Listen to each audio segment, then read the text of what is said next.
Okay, we're live. All right, good evening, everybody, and welcome to the workshop and special city council meeting for November 17th, 2020. This session will be conducted remotely and council members will only participate electronically. For those viewing online, please ensure that you join this meeting using the following website, www.lewistonmaine.gov/2020cc. If by chance you join this meeting using another link, we would encourage you to log out and then rejoin the meeting using the correct website address. Public comments on any item appearing on the agenda may be sent to publiccomment@lewistonmaine.gov prior to or during the meeting, and all comments received will be forwarded to the City Council. Members of the public who are logged into the meeting online can make comments when invited to do so by raising your hand button in the lower center of your screen. Once they are acknowledged, their microphones will be unmuted and they will be invited to make a brief comment. And councilors are asked to raise their hands as well to make comments. With that said, we'll go into workshop item number A, and I believe Lincoln Jeffers will be the presenter.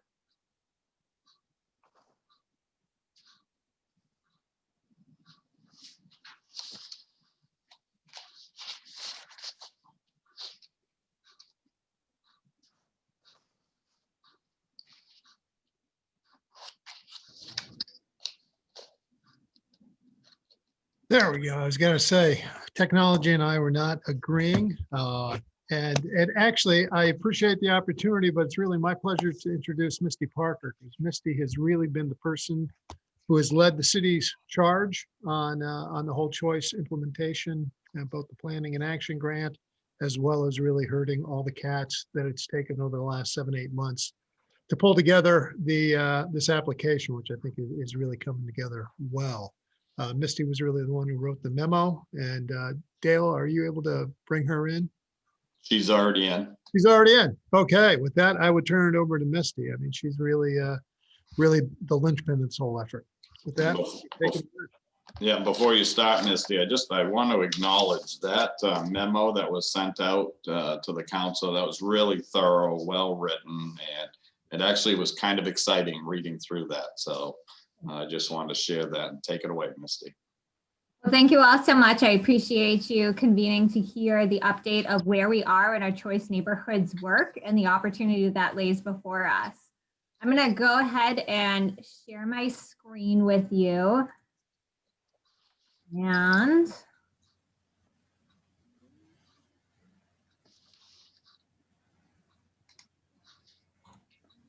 there we go. So we have been anxiously awaiting this opportunity to apply for our implementation grant through the Department of Housing and Urban Development in order to really, begin a large part of the implementation of our transformation plan. I want to say that, implementation in some capacity has happened with many partners really picking up pieces of the transformation plan where they can begin implementation. And this is just the opportunity for us to really do the full HUD program of implementation. So I just want to make sure that it is clear we do have partners that have started this work, which is what we had always intended.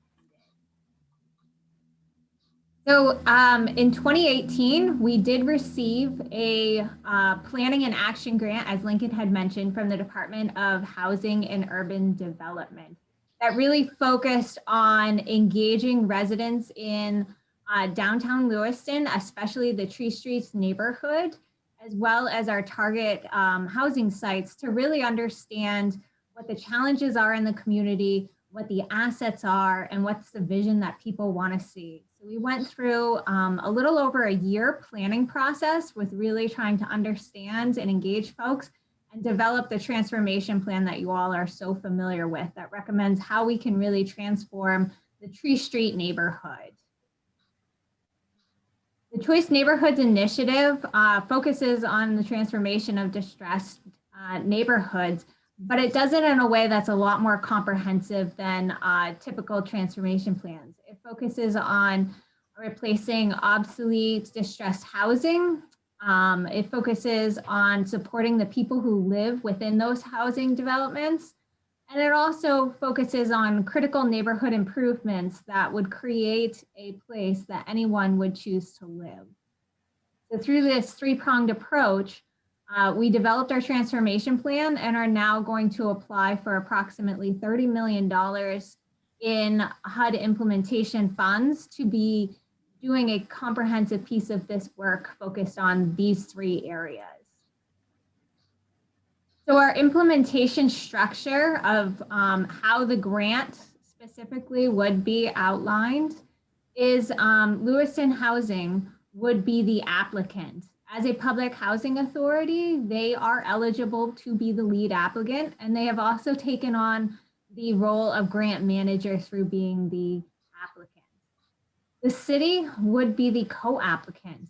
As a past awardee of the planning grant, we are poised to be a good partner in applying as a co-applicant, but also HUD does require that the municipality play a role, whether it's applicant or co-applicant, because they want to ensure that the work that's happening within their city, they are involved with. Our leadership team that would be overseeing the grant and the governance of this work would include Lewiston Housing, the city, representatives from our target housing sites, representative from Healthy Neighborhoods, John T. Gorman Foundation, and Community Concepts. Each of these entities plays a critical role in this work, and therefore we can help ensure that we are meeting what we said we would through the grant application. The work is really broken down into the three areas that I described before: housing, neighborhood, and people. These different plans will take many partners to make the work come.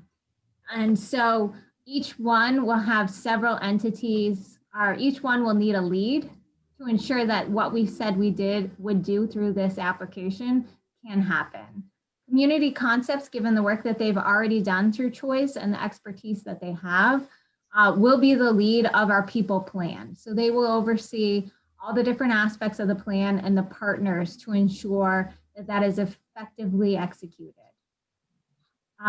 Lewiston Housing will oversee our housing plan, which really focuses on the redevelopment of our distressed target housing units into new replacement sites.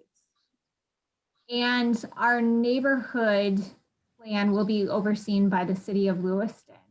While this plan will take many partners to implement, it'll be our responsibility to ensure that everyone is doing their part and we are meeting the requirements of our grant. Also, through all of the other work that will be happening, our implementation working team will comprise all of these different entities and partners. And this will ensure that there's effective communication between each of the groups that are doing this work, as well as the ability to be accountable to the broader public and ensuring that if there are any challenges that come up, that we have a place where we can really problem solve them. Diving into the exciting stuff, the housing plan makes up a large chunk of this funding opportunity. So when we created the transformation plan, we really focused on the redevelopment of Maple Knoll, which is located over here, the site number 1. And since then, in partnering with Lewiston Housing, we've been able to identify additional qualifying properties that meet the definition of distressed housing and are in need of replacement for a variety of different reasons. That includes these other orange sites on the map, which is Lafayette Park, and some additional scattered sites that are owned by Lewiston Housing, as well as 130 Oxford Street. So this has allowed us to look broader with what can be done with the grant. It also has allowed us to maximize our full funding opportunity through the grant, which is based on the number of replacement housing units that we intend to construct. Since the transformation plan was published, we have also identified a third replacement site within the neighborhood. And so you can see those in blue. We have one that's across from Kennedy Park. We have the infill development sites on the heart of the neighborhood around Pierce, Pine, and Bartlett Streets. And we also have the addition of a site on Ash Street where Lake Street Towers is located. Here's a close-up of those three sites to give you a sense. We'll be doing several buildings on each site, and each site has a different characteristics of what we're trying to achieve to support our broader neighborhood redevelopment strategy for the neighborhood. If you remember from the transformation plan, really the strategic locations of these replacement sites are trying to aid the redevelopment effort in the neighborhood. These replacement sites alone will not be enough to support the redevelopment that's needed. So we're going to need these sites to act as catalysts and want to inspire additional investment in these areas. So site one is really looking at all the great work that happened on Lisbon Street and really pulling that up into the neighborhood by having this first replacement site being a catalyst for additional investment into the neighborhood. On replacement site two, you have a different feel there. That's more infill development and gives us a sense of what is possible within the heart of the neighborhood. And then the third replacement site on Ash Street is an entirely different type of development that will give us more of a modern day feel of what could happen in the neighborhood and meet sort of the characteristics of the area of the neighborhood that is located in. So here we look at our first replacement site that's across from Kennedy Park. We are looking at two separate buildings. In total, we will have approximately 66 units located here distributed between both buildings. We'll also have commercial space on the first floor because we recognize that this is a transition area going from our commercial downtown area into a more predominantly residential neighborhood. So the first floor will actually be used in building number one for more office or retail use. Lewiston Housing may temporarily relocate their office space there, but their long-term plan is not to stay there. They realize that there are higher and better uses that could be attracted there, and they're willing to have those located there when possible. We also, in building number two, will have a community food center, which I'll get into more information through the neighborhood plan. But that's sort of been set out to be an anchor tenant for this building. The upper floors will be a mix of 1 and 2 bedroom apartments. And we also have on the back of building number one, we will have some parking that is actually underneath the building too. Not all of the parking for this building will be located here because we are a block away from Oak Street Garage, which has plenty of capacity. And the location of this site definitely benefits from having that garage there. But we will have handicap spaces located on site as well as spaces for those commercial uses. We also will have a community plaza that's really focused on connecting this development to Kennedy Park. So the plaza will be located right across the street from one of the entranceways into Kennedy Park, right here in the middle. But this will also allow an opportunity if we have like the community food center or other retail office space that would like outside seating or outside use to be adjacent to their building to benefit from that space as well. And then residents will also have access to upper level terraces that will overlook that community plaza. You will note there's also solar panels that are marked here on these buildings because we are striving for buildings of the future that are going to maximize our energy independence here and really reduce our carbon footprint. So each of our replacement sites does accommodate solar panels. So site two This is right in the heart of the Tree Streets neighborhood. Essentially, we will redevelop the majority of a block and some adjacent parcels. When we did a lot of the planning work, we heard from residents that, the closer you are to Lisbon Street, it makes sense that there are larger buildings there. But there are a lot of families in this neighborhood and they need more housing that's designed for families.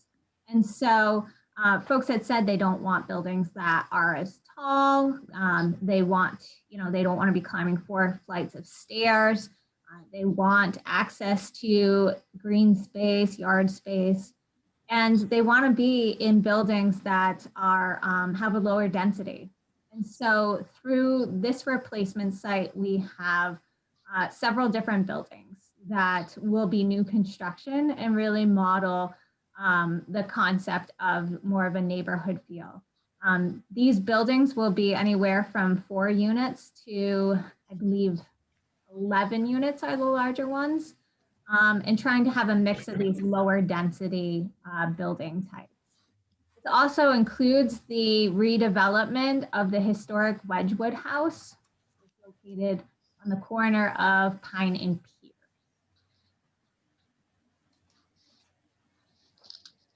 And replacement site 3, which is located over on Ash Street, will be 2 different buildings that will have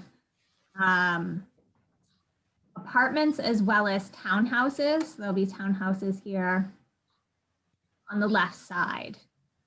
It also looks to utilize the existing walking path that connects over to 1 College Street, which is where Lewiston Housing currently is located. And through this work, we actually intend to redevelop that site for childcare, which I'll get to in the neighborhood plan. But we'll also still maintain a connection for Blake Street Towers to Ash Street. And this is definitely, these are sort of these buildings will be about 20 units each. So there won't be as large as the buildings that are located across from Kennedy Park, but they will be a little bit bigger than the ones that are located in the heart of the neighborhood. And this is really based on the other types of buildings that are located in this area, trying to be compatible with those development patterns. So the housing plan unit mix, because this is always everybody's favorite question, is, who gets to live in these units and what type of bedroom sizes are these apartments going to be? So through the Choice Neighborhood program, we have a commitment to replace every single one of those distressed units that we identified as our target housing sites. And so where you see replacement housing, that gives you a sense of what we are obligated to rebuild through this program, which is a total of 92 units. The remaining units, we will build an additional 93 units, excuse me, that are a combination of workforce housing and market rate housing. And so those are mixed up differently between site 1 and site 2. So given the size of the buildings at site 1 and a lot of the feedback that we heard from residents, this building is going to be predominantly 1 and 2 bedrooms. And it'll be a mix of replacement units, workforce units, and market rate. On site 2, we'll start to get into more of a mix of 3 and 4 bedroom units as well. We heard a lot from residents in the neighborhood that they wanted to see these larger units that had even up to 6 or 7 bedrooms. Now, unfortunately, the market study did not support going to units that size, but we understood that these larger units are really important to many of our families. And so we have planned to have some of those larger units included in this neighborhood site. And then on site 3, we'll have a mix of 1, 2, and 3 bedroom units.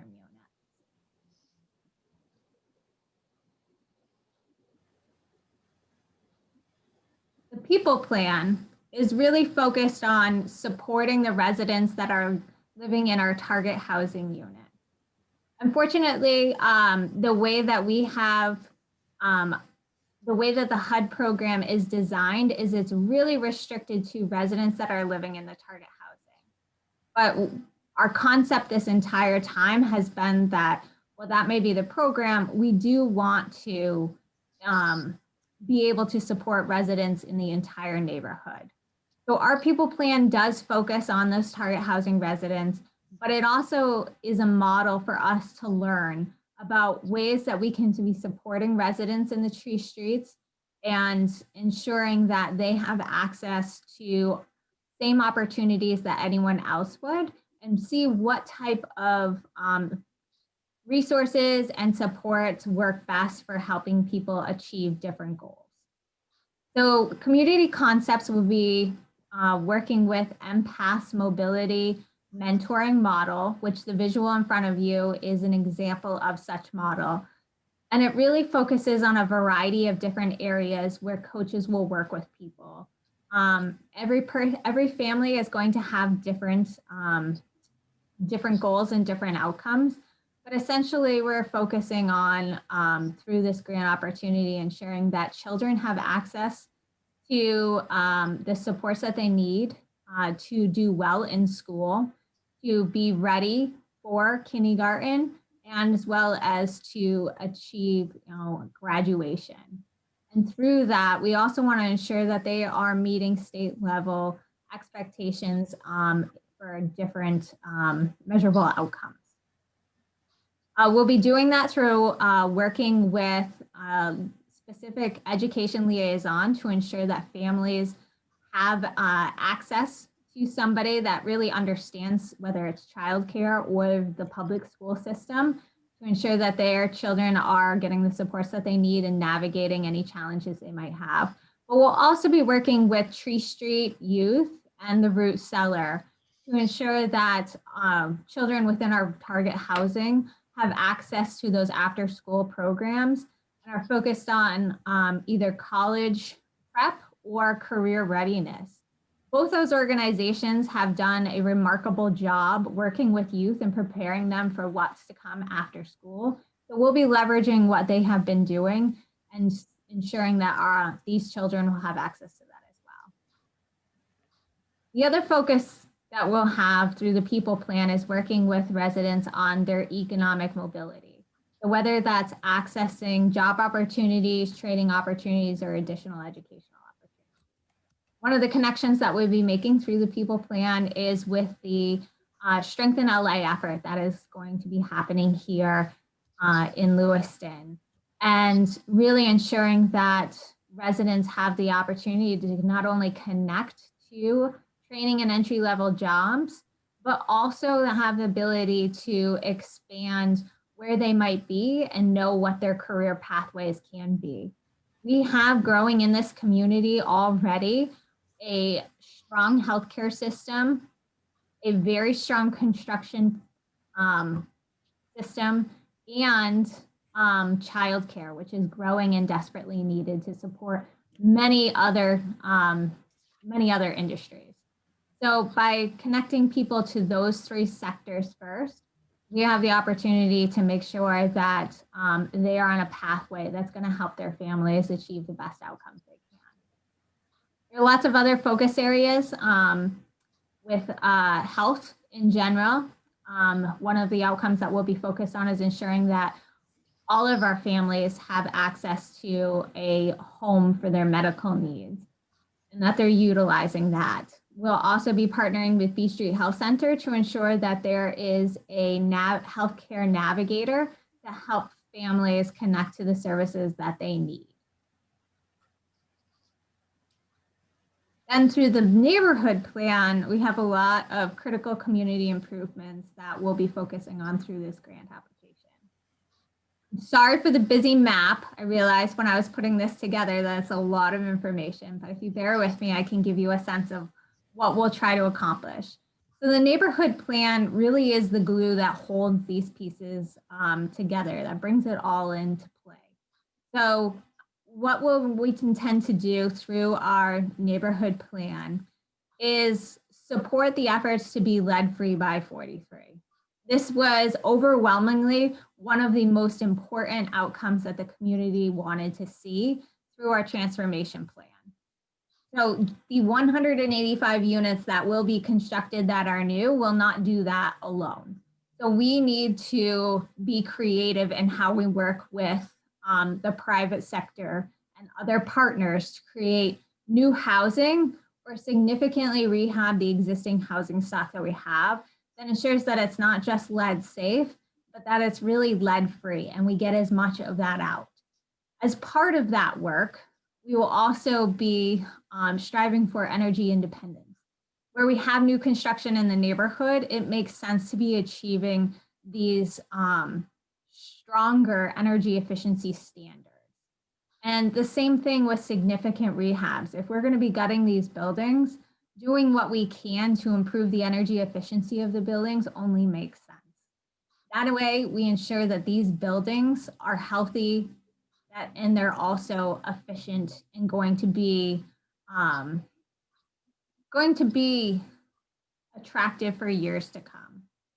So we have lots of different strategies on how to do that, whether it's infill construction or supporting the rehab of those programs. We also are seeking to do home ownership opportunities.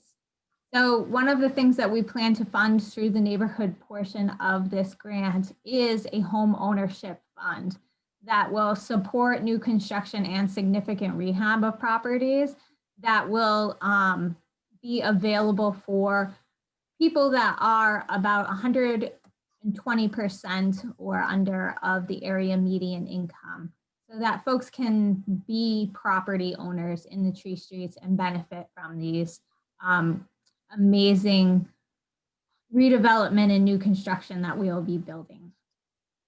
We'll also plan to expand childcare.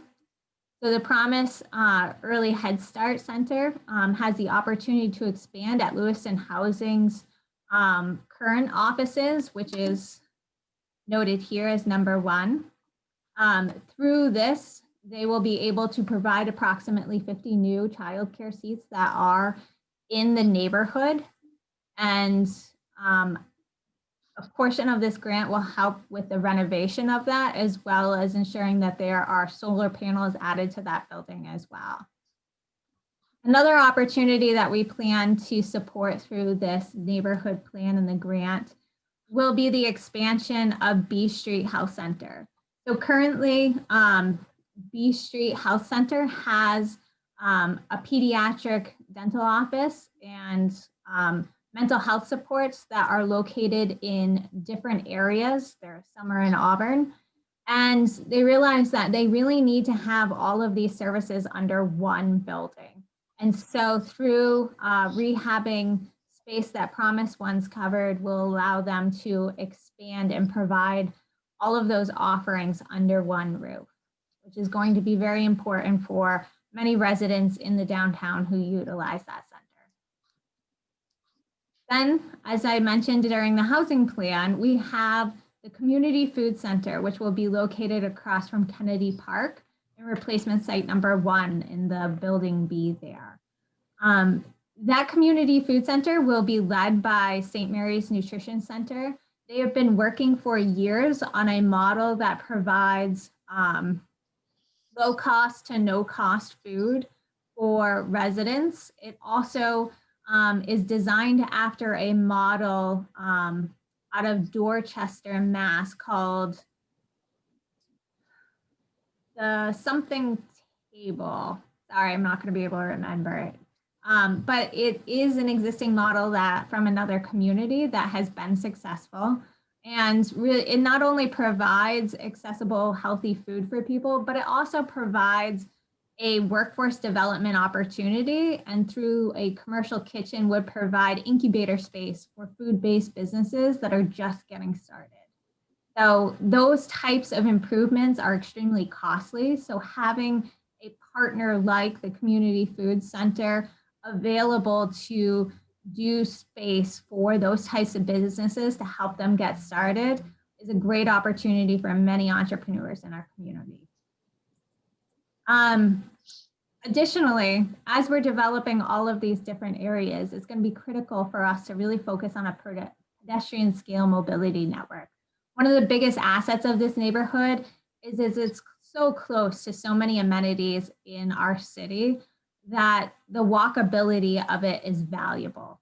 And many of the residents here do choose to walk. And so ensuring that these critical community improvements and new housing are connected by well-lit, safe streets and sidewalk networks is going to be very important to being successful with our overall neighborhood plan. Additionally, where we have new buildings coming up, we have the opportunity to explore the launching of public Wi-Fi and using some of these buildings as nodes to help connect residents. And so we would be looking to contract that service and provide that opportunity for many in that neighborhood. So that is what we are hoping to accomplish through this grant application. I'm happy to answer any questions that you guys might have. It's a lot of information and it's a very big plan. So as I mentioned, we have partners that are committed to doing a portion of all of that. And in total, if we can all play our roles, we can be very successful with doing a significant implementation over the next 5 years of our transformation plan in this neighborhood. Okay, thank you, Misty. Questions or comments from the council? Councilor Ray. Thank you, Mr. Mayor, and thank you, Misty, for all of that information. Under the neighborhood plan and neighborhood Wi-Fi, I just wanted to shout out, LPS found out in March and continuing that accessibility to the internet is a real barrier for students and families. And it made me think of, I just took the speed test for the Maine Broadband Coalition. Are we tied in with them at all for this? I know there's a large push for universal broadband in terms of rural areas of Maine, but I think, neighborhood Wi-Fi connecting our downtown could be a function of that. That's a really good question. Lincoln, do you have something you want to share? I do, yeah. Councilor Ray, I served on a committee with the woman who's really behind that at the state. It's the woman, Susan Corbett, who started Axiom Technology. She's really leading the charge on that. That'll be expanding broadband across the state. Will be one of the big recommendations of the economic recovery report going out to the governor, and Lewiston will certainly be a part of that. I mean, I felt blessed to be able to sort of take part, listen in, see the different ways it's happening. Misty and Heidi and others have been working and we've had some conversations with our local providers, but finding the best models to really increase access. Because it's not just about access, it's also about the cost of access and make it affordable. And that's been the biggest challenge. Lewiston has a pretty well-developed fiber network, but it's not always affordable to our neighbors. Cool, thank you so much. Okay, thank you. Councilor Jensen. Thank you, Mr. Mayor. Looking at replacement site 3, was that added after our zoning change? Like, how did that come about in the conversation? Yes, so that prompted our the zoning change request was Lewiston Housing was looking for an additional site because they realized they had the ability through this grant and through housing that was distressed in their existing portfolio that they could do additional housing units through the Choice Neighborhood Grant. We originally had looked at Longley Elementary School and the property around Longley as an opportunity, but unfortunately that just didn't work out. And so Lewiston Housing, realized they had additional underutilized space in front of Blake Street Towers, which is currently existing parking that's not used. And so that they proposed that. And what prompted the zoning change was when Lewiston Housing approached planning and code about that zoning change and moving forward, that planning and code identified that broader area that ended up being part of the proposal for rezoning really made sense and not just one property. So that's how we. So that whole zoning that we approved, that was initially started because they wanted to put buildings on where replacement site 3 is? Yes. I don't think that we were under that impression. That information was shared with what led to the request for the zoning change, how we got to that, and looking at the broader area. Okay. This isn't directed at you, I guess, because during that conversation, I was supportive of the zoning changes for the area as a whole, but I did express that I wasn't supportive of property being added or buildings being added to that property. So I guess I'm just a little bit irked right now. I mean, I'm obviously going to support the project. It's just too good for the community to pass up on for just one issue like this. But just as a city councilor who expressed that I wasn't supportive of anything else being added to that property, it's in a weird position, you know. So I don't really know what to say. I'm going to vote for it, but I'm just very not happy with that. So, I completely understand your concern, and I'm also happy to talk more about if there are aspects of that redevelopment site that you're particularly not favorable to make sure that Lewiston Housing does hear that input as well. So when he's talking about the lot next to Blake Street Towers? Yes. Yeah, I thought it was pretty clear during the presentation that that was specifically to put 2 buildings there. Yeah, and I will say, I mean, that this really was the impetus for it. Councilor Johnson, I understand your concern, and it may have been voiced at the meeting, but I think the majority of the council was sort of supportive of the concept. I know with planning that the big concern had been, if we change the zoning, we don't want to see another Blake Street Towers, which is nearly 100 units being built on that site. We really wanted to keep a cap on the scale of it. And Lewiston Housing heard that loud and clear, and really what they've sort of put forth here, some of the early planning work is absolutely in scale with the limitations that the planning department asked them to put on it. So my apologies that you misunderstood or didn't realize quite where this was heading, but it was really, let's take this as the start. And it was a much bigger area that we thought we could improve upon as well. So. I always understood it was possible. Don't get me wrong there. I just much expected more information to come to the council before more action was taken. Okay. Thank you. Any other questions, or are you all set, Councilor Jensen? Anything else? No, I'm all set. Okay, thank you. Any other questions or comments? Councilor Khalid? Thank you, Mayor. My question is, Misty, right now, do you think that there are more 3 and 4 bedroom apartments in the Tree Street area than the implementation in this neighborhood choice plan? Existing today? Hmm. So we would be adding new 3 and 4 bedroom units to what is there currently today. So we would be replacing any 3 bedroom units that are in target sites, and then adding additional 3 and 4 bedroom units. There may be others with different development projects in the future that add more or are rehabbing more, but we would be adding a portion of them or new. Okay. My concern is that in this plan, I just don't want it to be less 3 and 4 bedroom apartments than they are right now. So if that is in the plan, then that's good. Yes, absolutely. Any 3 bedroom unit, there aren't any 4 that we're replacing, but we will be keeping every 3 bedroom unit that is in a target housing and then adding additional 3 and 4 bedrooms. One last question. Right now, will there be more market rate prices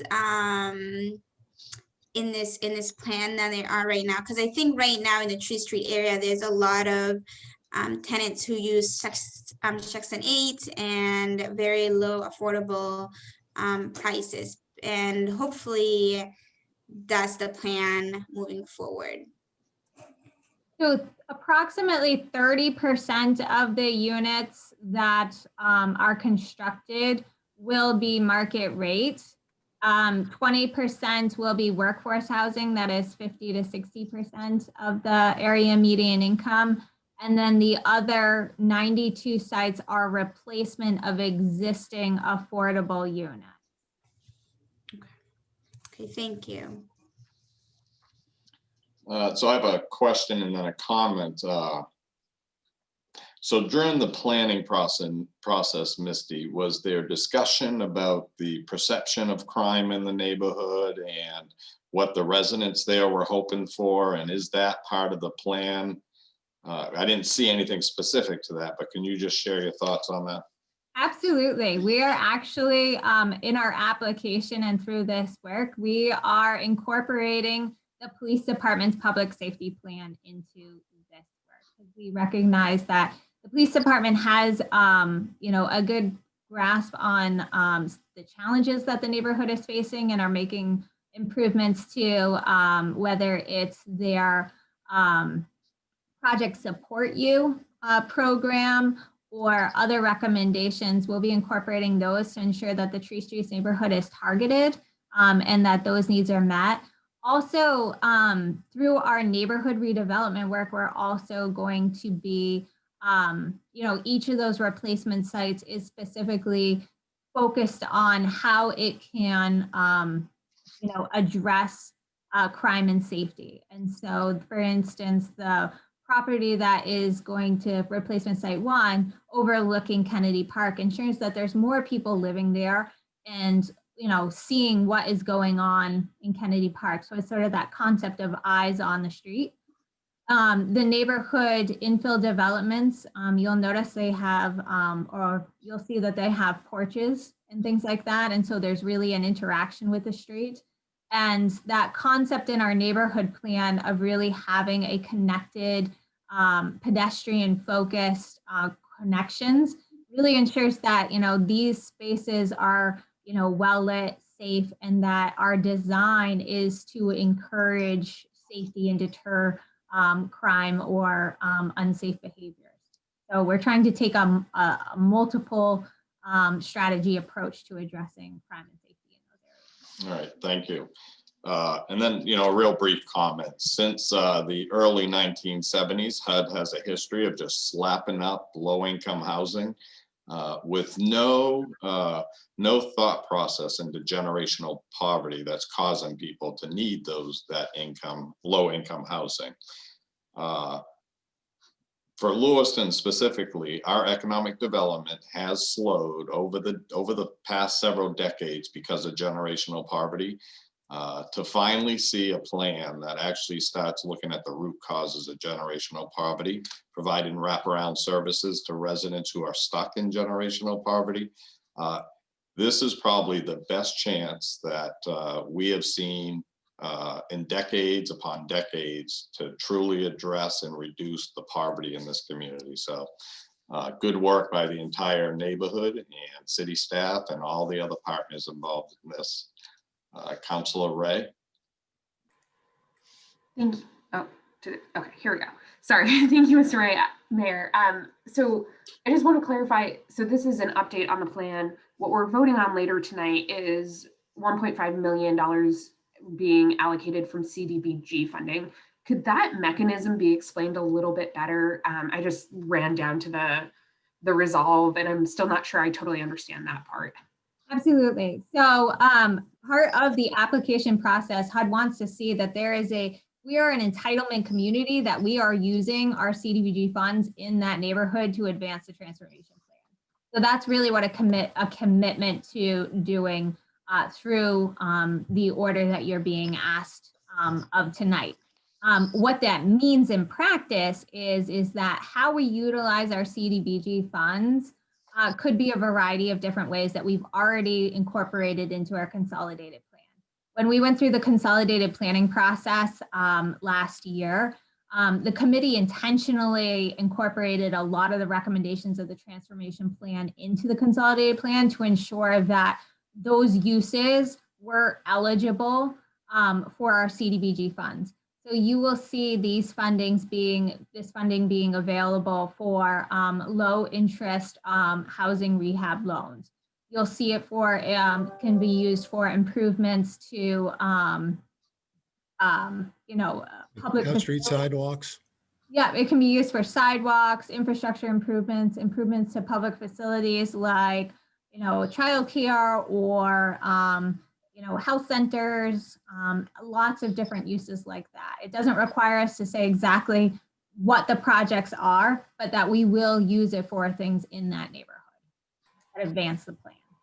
Okay, that's awesome. And I just, I don't love that it has to come up, but I enjoy that childcare is becoming a part of that conversation about how that's a need, as the mayor was just talking about with wraparound services and the structures that are built, and especially exposed by this pandemic.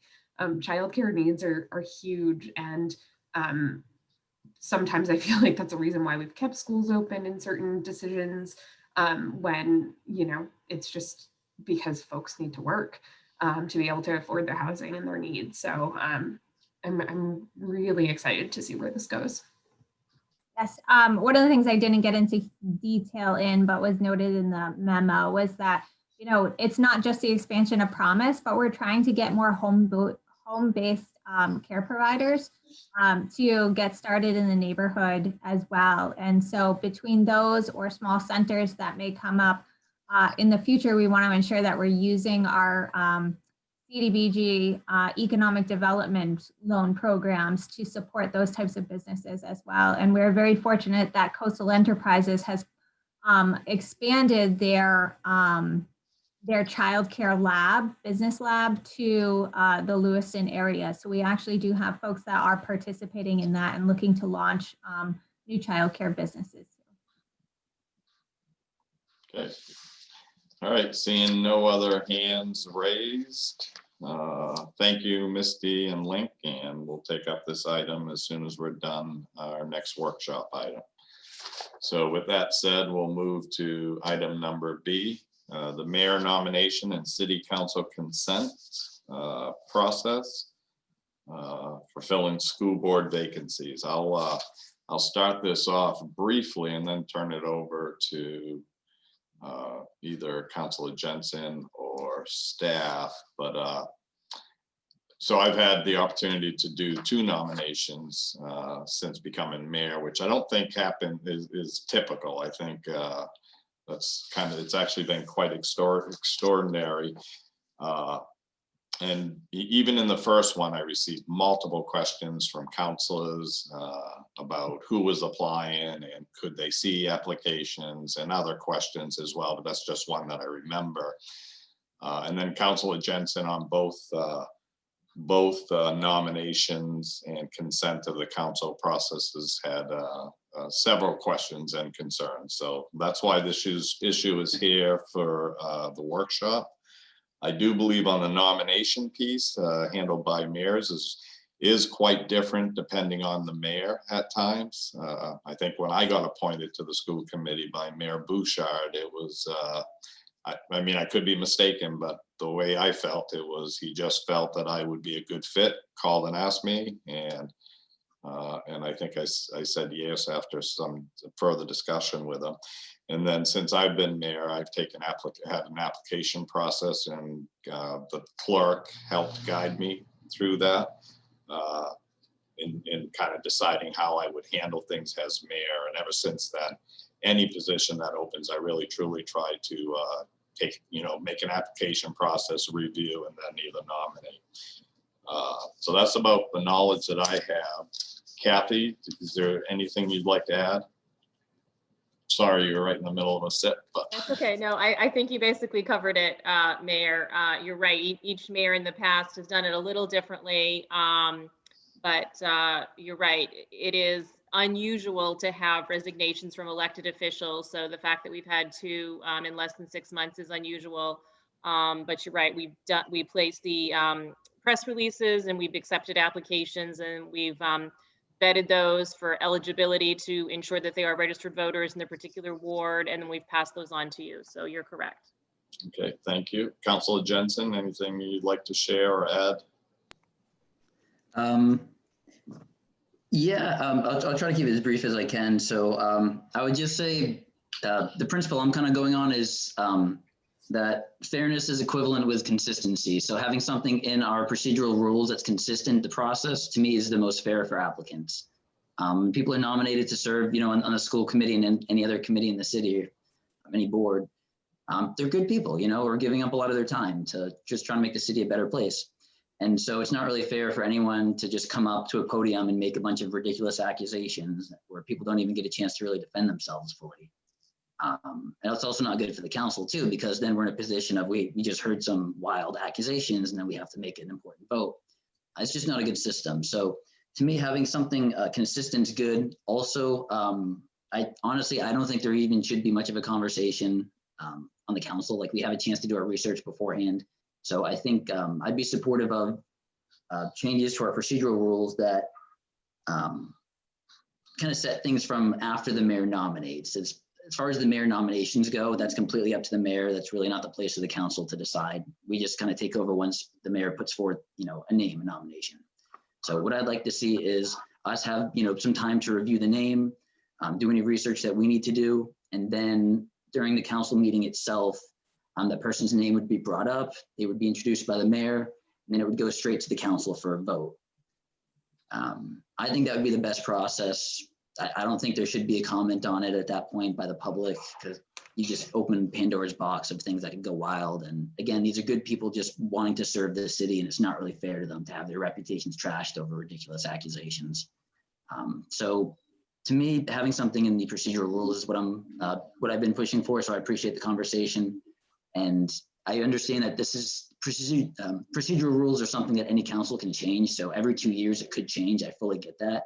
But to me, I hope that every council in the future would have it consistent for their term, even if they do decide to change the rules. So consistency is really what I'm going for here. So I appreciate you guys listening, and I guess I'll leave it there. Thank you, Mr. Mayor. Okay. Councilors, Councilor Ray? Thank you, Mr. Mayor. I can appreciate what Councilor Jensen is saying. However, I think the charter is as big as it is for a reason. And, binding any council or mayor to any certain process feels weird. So this will be my fourth school committee colleague who I gain through a mayor's nomination and a council's confirmation, right? So Mayor Bouchard to Mayor Kerr, Mayor Cloutier to school committee member Shannon, now school committee member Physic from Mayor Kerr's nomination, and whomever comes out of this process. And as Kathy was saying, each process is a little bit different, but I think the city elects the mayor to make these decisions, and it is one of the most powerful and most prescriptive parts of the mayor's duties in the charter, from my perspective. And I get it if folks disagree. So I really would leave that up to the discretion of each mayor personally. I think everyone who does sign up to do it definitely does it out of the goodness of their heart, because it's not an easy job. We can affirm that as former school committee members ourselves, Councilor Jensen and Mayor Kerr, I think. So I do understand what you're saying on the public comment period. However, when you become an elected official, you're kind of subject to that scrutiny anyways, right? And it may go up to a certain bound. I was just reading the Sun Journal article about some stuff happening in a different school district with some residents and some members of their committee. And so I just think, it's tough when those situations happen, for sure. And we should do all the research that we need to be able to make a good vote on the mayor's nomination. But I personally don't want to bind it in procedural rules at this point. Okay, thank you. Councilor Pettengill? So I just wanted to agree with everything that Councilor Ray has said, with it, as far as especially public officials being at the mercy of public scrutiny. But I do want to say that out of all the mayors that, you know, I've served with, and Councilor Ray as well, I do have to say that you, Mr. Mayor, have been the most open as far as communicating with, you know, all the council members. You've been the most open to receiving criticism and feedback, which to me, yeah, I truly value and honor, because that's the only way that we move forward with this.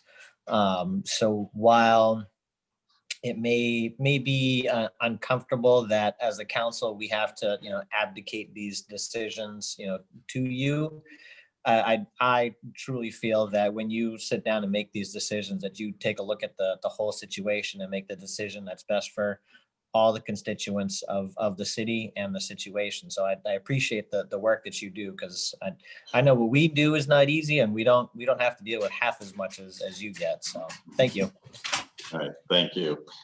Councilor Clement. Thank you, Mr. Mayor. I'm not exactly sure what Councilor Jensen is speaking of in inconsistencies. I've been in the Northwoods for a couple of weeks, so I may have missed something, but agreeing with Councilor Ray and Councilor Pettengill, I think the process we have has been fairly well defined. I think we've had adequate notice as councilors. If he's commenting on the public comment on nominations, I think that's an important part. Much like any other nomination that is subject to confirmation in our federal government, in our state government, I think the public should have some say in it. I don't think it should be a forum for character assassination, as we may have seen in some of our recent political processes in this country. But I do think it's important the public be allowed to comment, because after all, these are positions that serve the public. And I think I agree totally with Councilor Pettengill. I know that you and I have had our arguments back and forth, and I think we can still, I don't know, we call ourselves friends or not, but I think we've been able to have a good dialogue. I think we know where each other stands on things, and I think that's important to the process. Transparency in government is so often overlooked and thrown to one side. I mean, I just hate to see it happen at the local level, which is supposedly the most responsive level of government.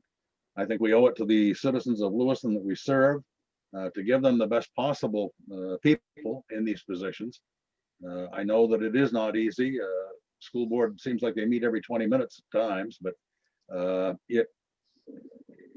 here on the council, we were told early on to make sure we kept Tuesday nights free.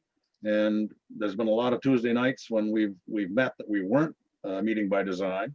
Add to that 2 or 3 meetings a month of the finance committee, on which I'm on, and you know it amounts to a considerable amount of time.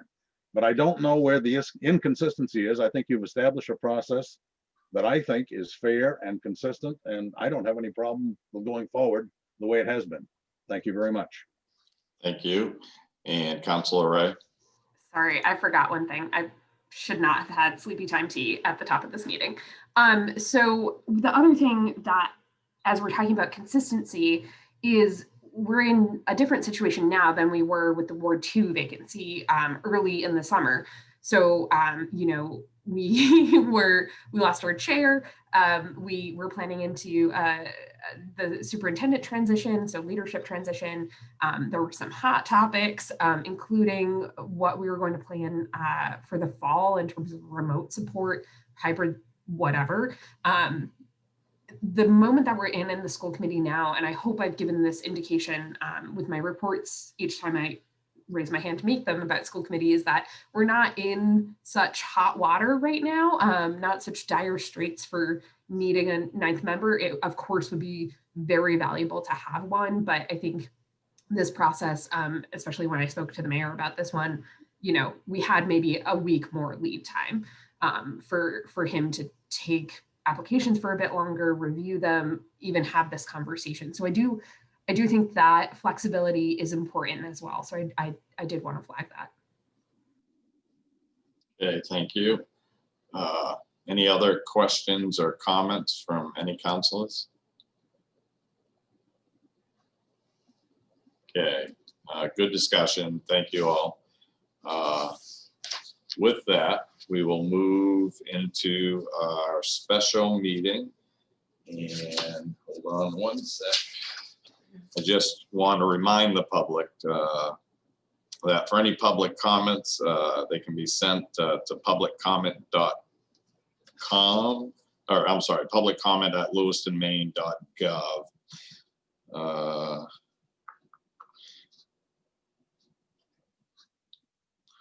And I'm looking for the public comments.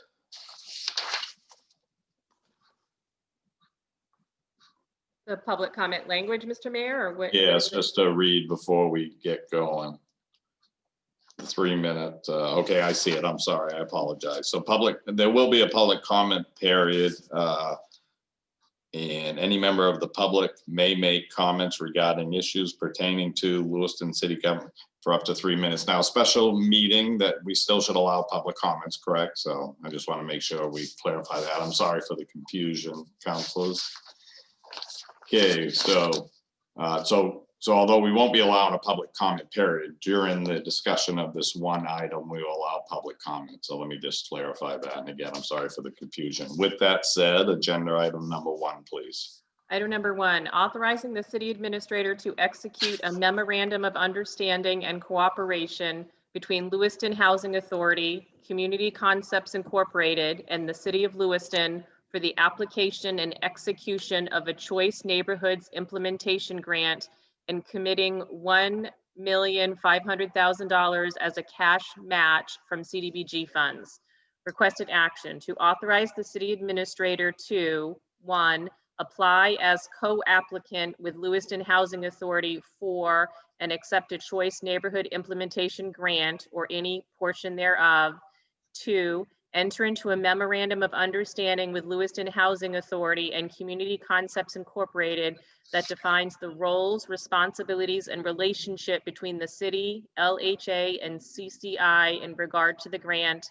And 3, firmly commit $1,500,000 in cash funded with CDBG to implement the transformation plan over the grant period. Okay, So thank moved. you. Second. Okay, moved by Councilor Ray, seconded by Councilor Jelinas. Any questions or comments from the council? Okay, and to the public, any questions or any comments from the public? Okay, seeing none, back to the council. Call the roll, please. Councilor from Ward 1, Yes. Ward 2, Yes. Ward 3, Yes. Ward 4, Yes. Ward 5, Yes. Ward 6, Yes. and Ward 7. Yes. Motion passed by vote of 7-0. All right, thank you. And I'll entertain a motion to adjourn. So moved. Second. Moved by Councilor Clement, seconded by Councilor LaJoy. Call the roll. Council from Ward 1, Yes. Ward 2, Yes. Ward 3, Yes.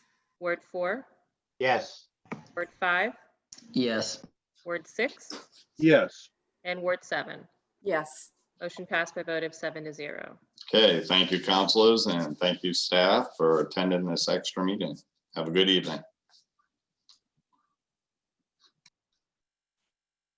Good night.